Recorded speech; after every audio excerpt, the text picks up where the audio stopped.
The second deep dive that I will work on with our interns this summer is about remote work. I know, probably half of the VCs out there have already shared their investment thesis and mapping about this space, so my aim is not to produce another one.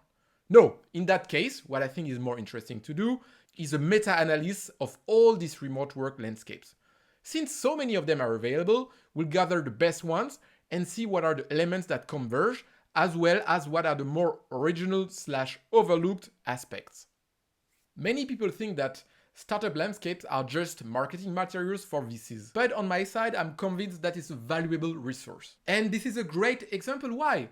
Because we have so many available, it will be easier for us to form a precise opinion of the space and then to spend time digging the areas which are overlooked instead of starting everything from scratch. Anyway, in that perspective, we will try to answer 3 macro questions. The first one being, which are the real remote specific software categories that have emerged? One thing that I noticed when I was looking at the existing landscapes is that many of them mix together startups which tackle remote specific problems, such as payroll for remote workers, with, for example, communication tools such as Slack, which were already widely used before the COVID crisis.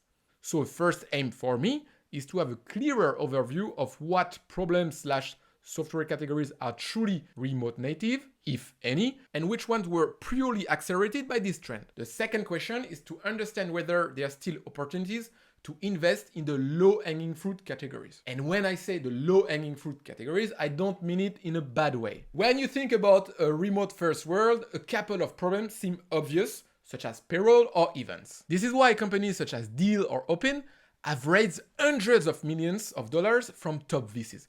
They basically want to lock the space as fast as possible and become the category leaders. So in that perspective, is it already too late? And are the category leaders already in place?